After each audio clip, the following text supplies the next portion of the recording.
वाक़या करबला में सैयदा हज़रत ज़ैनब सलामुल्लाह अलैह का अगर हम किरदार देखते हैं तो वो बहुत सबक आमोज़ है। किस तरीके से एक ख़ातून इतने बड़े ज़िब अज़ीम में होने वाली तमाम वाक़यात को, तमाम गमो अलम की कैफ़ियत को इतने सब्र के साथ, इतने तहम्मुल के साथ, इतनी बर्दाश्त के साथ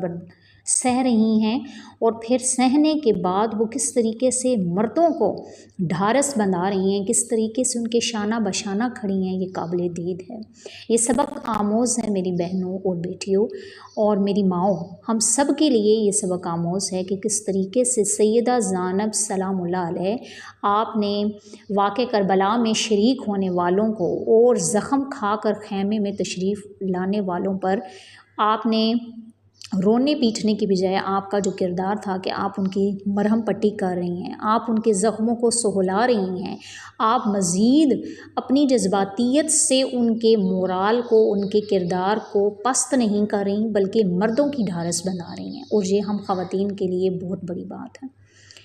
अगर आप देखती हैं कि छोटे बच्चों में या ख़वातीन में गम की कैफ़ियत बढ़ रही हैं तो आप किस तरीके से उनको रसूल खुदा सल्लल्लाहु अलैहि वसल्लम की शफ़ाअत का दिन याद करा रही हैं। आप किस तरीके से उनको मैदान माशर में बर्पा होने वाली गर्मी और प्यास को याद दिला रही हैं कि उस प्यास में अगर आज हम ये वाली प्यास बर्दाश्त नहीं करते तो कल वाली जो प्यास है उसमें हमारा मावन व मददगार कौन होगा। इस प्यास को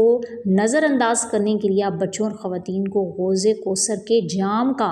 वो अंदाज़ याद करवा रही हैं जो हुज़ूर नबी रहमत सल्लल्लाहु अलैहि वसल्लम के दस्ते शफ़ाअत से और दस्ते पाक से वसूल होगा। अल्लाह ताला के तवक्कल करने वालों का ज़िक्र खैर करके उनका मोराल बुलंद कर रही हैं, और आप किस तरीके से अपनी हयादारी को आपने बरकरार रखा कि जैसे भी हालात थे, चाहे वो शाम का बाज़ार हो, चाहे वो दमिश्क का सफ़र हो, चाहे वो असीरान करबला की दाद रसी का मामला हो, आपने अपने पर्दे पर किसी किस्म का फ़र्क नहीं आने दिया। आपने हर तरह के हालात में अपना जो पर्दा था, अपनी जो शरीयत थी उसके दामन को पकड़े रखा और उसमें इस्तकामत रखी। आप जिस तरह से हयादारी की पैकर बनी रहीं और तमाम ख़वातीन के पर्दे को आपने बरकरार रखा ताकि आप दीन को उसकी असल शक्ल में बरकरार रख सकती हैं। और अगर हम ख़वातीन पहचान लें और इस नुक्ते को समझ लें कि इस पर्दे की हिफाजत के लिए हमारी ख़वातीन ने क्या क्या जूदो सखा बर्दाश्त किया और क्या कुछ सहा, तो हमें फिर इसकी अहमियत के बारे में पता चल जाए और हमें अंदाज़ा हो जाए कि ये पर्दा एक कितनी बड़ी चीज़ है और ख़ातून का पर्दा एक बहुत बड़ी बात है। आपने हयादारी के दामन में सिमट कर अपना मकाम, अपना मुद्दा और अपनी बात भी यजीदी दरबार में पहुंचाई। आपने अपने ज़ोदो तकवा को भी कायम रखा, आपने अपनी इबादत में भी कोई कमी नहीं आने दी और आप सब्र व इस्तकामत की पैकर बनी रहीं। आपका सब्र, आपकी बर्दाश्त, आपकी हयादारी काबिल रश्क है मेरी बहनों, और हमें सबक मिलता है आपकी शख्सियत में बहुत ज़्यादा कि ये दुनिया के मामलात, ये दुनिया की ज़रा सी परेशानी, ये ज़रा सी बीमारी, ये ज़रा सा सास बहू का झगड़ा, ये ज़रा सा किसी का तल्ख़ रवैया, ये तो सैयदना ज़ैनब सलामुल्लाह अलैह के ऊपर आने वाली आजमाइशों और इम्तहानात के मुकाबले में कुछ भी नहीं है। चंद लम्हों की आजमाइश आ जाती है तो हमारे कदम डगमगा जाते हैं। उसकी वजह क्या है कि हमारे ईमान बहुत ज़्यादा कमज़ोर हैं। और अगर हम सैयदना ज़ैनब सलामुल्लाह अलैह आपकी शख्सियत को देखते हैं तो आप इस्लाम की तारीख़ पर चमकने वाले सितारों में से एक सितारा हैं जिनकी ताबनाकी में दिन ब दिन इजाफ़ा होगा, कभी भी उसमें कमी नहीं हो सकती। और सबसे प्यारी बात इमाम ज़ैनुल आबिदीन आपके बारे में फ़रमाते हैं कि 9 मुहर्रम की रात जो गम के पहाड़ टूटने की रात थी, जो इस कदर तकलीफ़ दे रात थी, अगर घर में किसी एक मैयत को देखना पड़ जाए तो तमाम लोगों की जो ज़हनी कैफियत होती है वो इतनी ख़राब होती है। इस्तराब और कर्ब के उस पहाड़ों में से हम गुज़र रहे होते हैं कि हमें ना कोई चीज़ अच्छी लगती है, ना कोई रिश्ता अच्छा लगता है, ना दुनिया की कोई बात अच्छी लगती है। और कुर्बान जाएँ सैयदना ज़ैनब सलामुल्लाह अलैह के मैं सलाम पेश करती हूँ आपकी शख्सियत को कि आपके इर्द गिर्द खैमे में बेगोरो कफन लाशें पड़े थे, जिसमें हज़रत अली अकबर, हज़रत अली असगर, ओनो मोहम्मद, हज़रत शबीर, हज़रत कितने कितने जो जवान और ख़ूबसूरत नौजवान थे उनकी लाशें थीं, कितने छोटे और मासूम बच्चों की लाशें थीं, कितने बुज़ुर्ग उसमें शामिल थे, और पूरा का पूरा काफ़िला जिसको एक मुज़ाकरात के लिए बुलाया गया था, जो जंग के लिए तशरीफ़ ही नहीं लाए थे, मुनाफ़क़त और गद्दारी का शिकार होकर ये असीरान करबला किस तरीके से दीन की हिफाजत के लिए एक एक करके शहीद होते गए। और सिर्फ़ जो 3 शख्सियात बचती हैं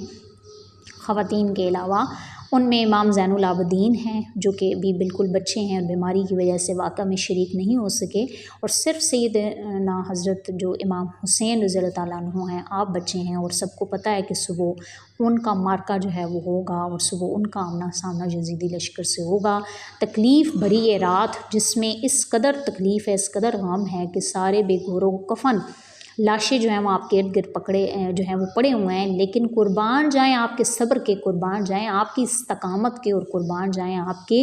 हयादारी के, कुर्बान जाएँ आपके ज़ोहद व तक़वा के और दीन पर अमल के, कि आपने उस रात भी अपनी तहज्जुद की नमाज ज़ाया नहीं की और उसको अदा किया अपने वक्त मुकर्ररा पर। मैं पूछती हूँ कि आज कौन सी ऐसी ज़रूरी मसरूफ़ियात हो जाती हैं कि हम अपनी फ़र्ज़ नमाज़ों को इतनी आराम से, इतनी आसानी से ज़ाया कर देते हैं। फ़लाँ मेहमान आया हुआ था, फ़लाँ सर में दर्द थी, फ़लाँ ड्रामा लगा हुआ था, फ़लाँ काम था, तो हमने फ़र्ज़ नमाज छोड़ दी। हम इस कदर बेअमल मुसलमान हो चुके हैं, मसलक का इसमें कोई कैद नहीं है, कोई फ़र्क नहीं है, सब एक से एक बढ़कर हैं बेअमली में, कि हम शर्म महसूस करते हैं अपनी दुनिया की महाफ़िल से ये कहकर उठते हुए कि यार नमाज का टाइम हो गया, मैं नमाज़ पढ़ने जा रही हूँ या जा रहा हूँ।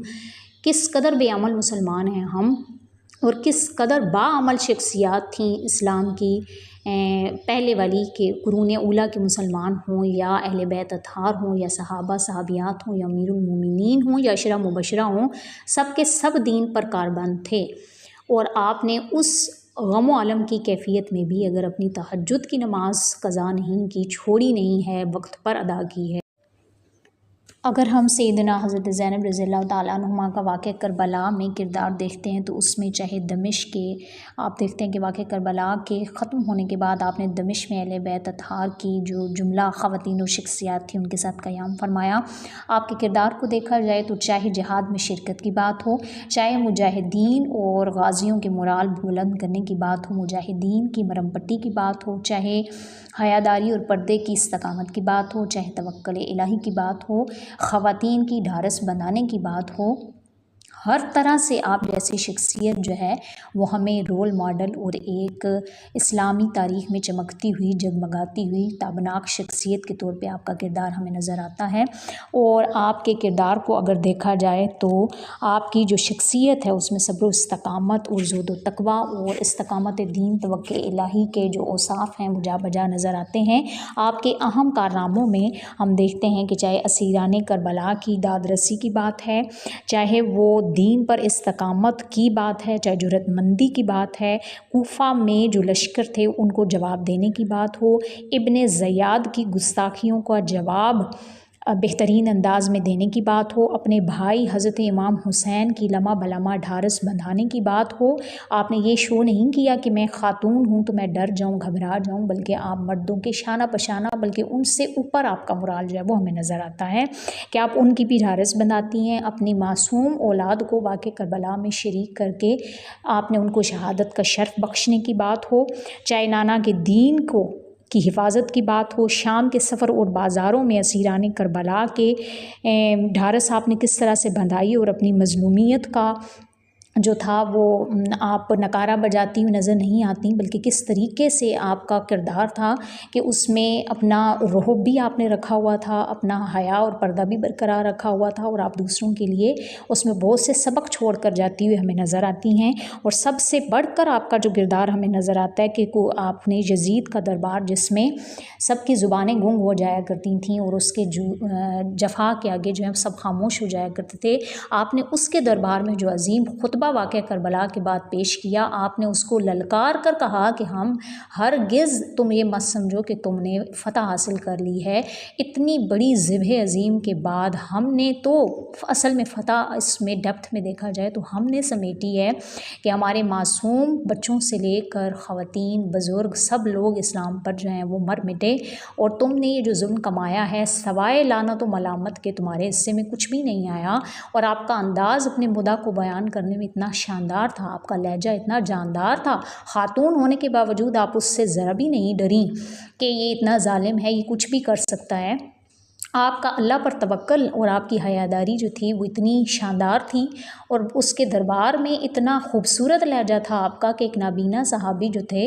वो साथ वाले शख्स से पूछते हैं कि क्या हज़रत अली वापस आ गए हैं। आप चूँकि नाबीना थे और आपको हज़रत ज़ैनब रज़ियल्लाहु ताला अन्हा के लहजे में वो रोब नज़र आया, वो जलाल नज़र आया, वो इस्तकामत नज़र आई जो ख़ातून की शख्सियत में होनी चाहिए। तो उस गम की कैफियत से गुज़रने के बाद भी आपके लहजे में रोब व दबदबा मौजूद था, हयादारी मौजूद थी, इस्तकामत मौजूद थी। घबराने वाला अंदाज़ आपका नहीं था बल्कि उसको डराने वाला अंदाज़ था, और आप उसको दीनो दुनिया में जिस लानत की नवीद आपने उसको वईद जो थी वो आपने उसको सुनाई, वो आज भी आप देख रहे हैं और ता क़यामत आप देखते रहेंगे। लेकिन इस वाक़े में सिर्फ़ और सिर्फ जो है वो वाक़े करबला को याद करके उसको बयान करके चांद आंसू बहा देना हमारा मकसद नहीं है। हमने इस हस्ती पाक का ज़िक्र किया, हमने ये देखा कि आप ज़ुहद व तक़वा की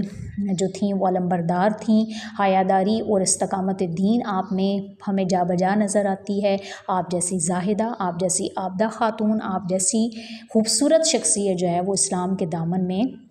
हमें इस करबला के वाक़े में आप जैसा जानदार किरदार जो था वो किसी और ख़ातून का नज़र नहीं आता। तो मैं अल्लाह पाक से दुआगो हूँ कि अल्लाह ताला इन नफूस कुदसिया के मकाम में, इनके दर्जात में और बुलंदी अता फ़रमाए और रफ़त अता फ़रमाए, इनकी ताबनाकी में जा बजा इजाफ़ा फ़रमाए, और इनकी हस्ती पाक और उनके फैज़ पाक और उनकी मुत्तहर शख्सियत का सदका अल्लाह ताला हम गुनाहगारों को भी ऐसा अमल की तौफ़ीक अता फ़रमाए। आमीन। हमारे चैनल को सब्सक्राइब करें, लाइक करें और बेल आइकन को मज़ीद अपडेट्स के लिए प्रेस करें।